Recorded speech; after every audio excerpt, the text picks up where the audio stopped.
असली शांति का मतलब यह है कि हमारे बाहर चाहे जो कुछ भी हो रहा हो, हम अंदर से पूरी तरह से शांत हैं। हमारा मन शांत है। क्योंकि जिसका मन शांत नहीं है, उसको चाहे आप कितनी भी सुंदर से सुंदर जगह पर ले जा करके बिठा दो, वो वहां पर भी जा करके दुखी ही रहेगा। एक बार की बात है, एक बहुत बड़ी आर्ट गैलरी ने कॉन्टेस्ट डिक्लेयर किया। उसमें उन्होंने अनाउंस किया कि जो भी पेंटर पीस को डिपिक्ट करने वाली वर्ल्ड की सबसे अच्छी पेंटिंग बनाएगा, उसको $10 मिलियन का इनाम मिलेगा। यह बात पूरी दुनिया में फैल गई और पूरी दुनिया से हजारों पेंटर्स ने अपनी अपनी पेंटिंग भेजी उस कॉन्टेस्ट में पार्टिसिपेट करने के लिए। उन हजारों पेंटिंग्स में से जो इस कॉन्टेस्ट के जजेस थे, उन्होंने फाइनली 100 पेंटिंग्स को शॉर्टलिस्ट किया और उन 100 पेंटिंग्स की एक एग्जीबिशन लगाई। उस एग्जीबिशन में इन सारे पेंटर्स को तो इनवाइट किया ही किया, साथ ही साथ मीडिया वाले भी बैठे हुए थे और मीडिया वालों के साथ हजारों लोगों की भीड़ भी जमा थी। क्योंकि प्राइज अमाउंट इतना बड़ा था तो सबका इंटरेस्ट था ये जानने में कि कौन जीतेगा, कि वो पेंटिंग कैसी होगी और कौन वो पेंटर होगा जिसको इतना बड़ा अमाउंट मिलेगा। फाइनली वो दिन आ ही गया। वहां पर सारी ही पेंटिंग्स देखने लायक थी और एक से बढ़कर एक थी। उसमें से कुछ पेंटिंग्स थी जहां पर सबसे ज्यादा भीड़ थी। जैसे एक पेंटिंग थी जहां पर एक बिल्कुल साफ पानी की नदी बह रही थी, जिसके पीछे कुछ पहाड़ थे, उसके ऊपर बर्फ जमी हुई थी और पीछे से सनराइज हो रहा था। एक और पेंटिंग थी जहां पर पेंटर ने पीस को डिपिक्ट किया था फुल मून नाइट के थ्रू, यानी कि एक बिल्कुल पीसफुल लेक थी जिसका पानी बिल्कुल स्टिल था, इतना स्टिल कि उसके अंदर आप रिफ्लेक्शन देख सकते थे आसपास में जो भी कुछ था उसका, बिल्कुल एक मिरर की तरह। और बिल्कुल डार्क आसमान में कुछ तारे चमक रहे थे और एक चांद चमक रहा था। उसके अलावा एक पेंटिंग थी जिसमें बिल्कुल सफेद बादल थे, नीला आसमान था और बिल्कुल हरी हरी घास थी। यानी कि सारी ही पेंटिंग्स ऐसी जिसको देख करके ही मन शांत हो जाए।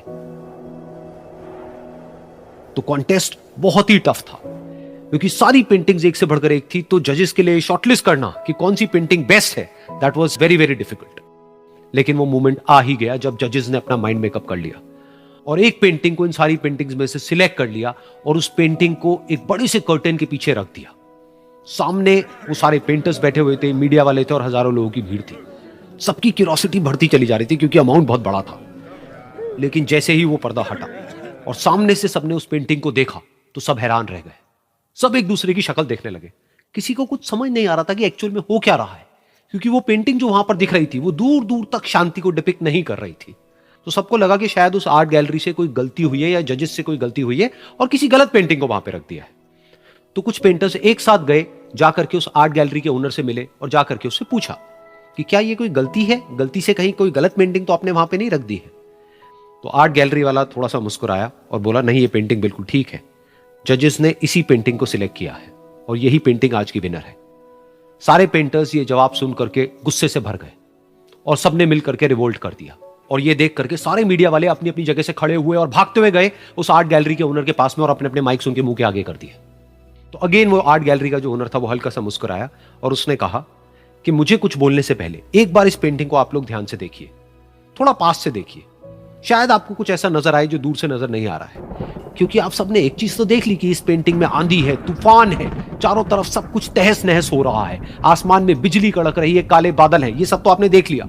लेकिन एक चीज नहीं देखी कि इस पेंटिंग में एक घर भी है। उस घर में एक छोटी सी खिड़की है जहां पर एक आदमी खड़ा हुआ है। ध्यान से जाकर के देखिए, वो जो आदमी खड़ा हुआ है और बाहर देख रहा है उस घर से, उसके चेहरे पर कोई डर नहीं है, बल्कि एक हल्की सी मुस्कान है, एक ठहराव है, एक सुकून है। और यही है शांति का असली मतलब। यानी कि शांति का मतलब यह नहीं है कि हमारे बाहर सब कुछ शांत है और फिर हम शांत हैं, क्योंकि वो टेम्पररी है। असली शांति का मतलब यह है कि हमारे बाहर चाहे जो कुछ भी हो रहा हो, हम अंदर से पूरी तरह से शांत हैं। हमारा मन शांत है। क्योंकि जिसका मन शांत नहीं है, उसको चाहे आप कितनी भी सुंदर से सुंदर जगह पर ले जा करके बिठा दो, वो वहां पर भी जा करके दुखी ही रहेगा।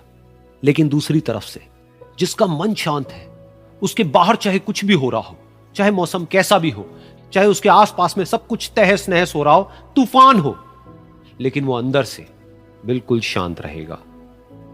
और यही है शांति का असली मतलब।